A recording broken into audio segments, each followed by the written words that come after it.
Alright, last video for the night. Then I'm done. I'm gonna wait for the stand to start. Anyways, not this short. The one I'm about to show you. Anyways, let me shut up. Ernie, listen up. Pay attention.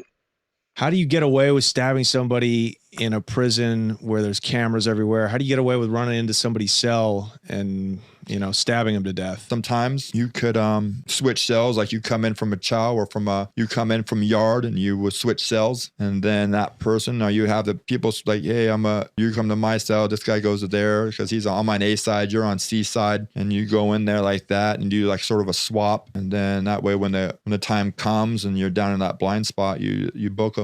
Sometimes I was able to crack that cell door, and I just have those COs or whatever they do. I just tell them, I tell them what was going on. Like, hey, I'm checking. They ask you, are we going to take somebody out in a stretcher, or are they going to be all right? And I'd be like, they'll be all right. No stretcher. That was enough. They said, okay, cool, go handle your business. And they'd be like, and they let you handle your business. You get a relationship with these COs. They don't, you just, hey, I'm clean. They knew, like, they know the work that as on our end. Everything this guy just said is fucking true. I mean, it is both things. The first part where they switch, I've done that personally. I've had one of my old cellies snuck into a new cell on a different block, and we fought. I mean, we came back in from yard. I seen him out in yard, like nothing was even wrong. Come back in my fucking cell with my new cellie. I see him walking down a tier. It was laundry day, so I was already on the bottom going to get our laundry bag. I'm like, where are you going? Because the routine was I get the laundry bags and bring them up. Well, not bring them up. I toss them, because I'm only on the second tier, so I toss it up over the railing. That's basically what everybody did. Anyways, I see him walking towards the front. I said, where are you going? His name was Tracy. Where the fuck you going, man? He said, I gotta get some requests. All right. So I go past him, whatever, this idiot's doing. I get back to the cell. I see an extra brown wool hat on my bed. I'm wearing mine. So what's fucking hat? And then bam, my old cell popped up. I'm like, oh fuck. And we start rumbling. I mean, it wasn't like either one of us like lost, I guess you could say. I don't know. I think I lost because when he went to go leave, he sucker punched me and tinted my window. So I was stuck in the cell for like 2 weeks. I didn't want to leave because I didn't want nobody asking me how'd you get that black eye. But it happens so easy. I mean, I don't know how many times I had COs where I was just like, yo, crack 24 cell for me. I need to, and they don't, and Ernie, you stick out like a sore fucking thumb. You know what I mean? Like, just from the way that you described getting those pieces of fucking fence and whatever you were trying to say you were going to do with them, sharpen them, like, you think, yeah, dude, nah, man.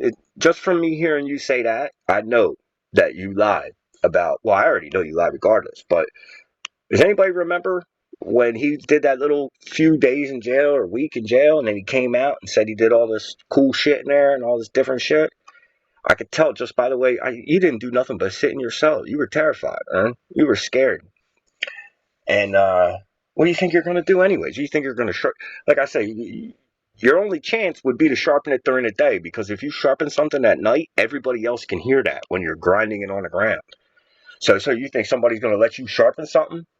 Especially you're going to be in a cell with, first of all, your cellie would have to allow that to happen, which I don't think, look, once they find out who you are, Ernie, and what you claim to be, and all the shit that you claim to have done with your 1,156 arrests, and don't think you're cool, like you're safe as long as you don't tell any of the inmates, because the inmates aren't necessarily the ones you have to be afraid of all the time. It's the COs that'll tell the inmates that are like how that guy said, I'm cool. You know how many times I had COs come and tell me, yo, this dude got discharges, he got moved from a different block because he owed such and such, this, that, and it's because when a CO sees somebody like you on the block, Ernie, you're a liability.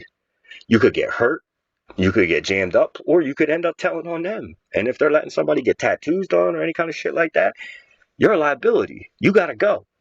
So, there's many different ways for them to get you up out of there. Plus, you don't stand a chance in there, Ern. You're fucked. You are so fucked.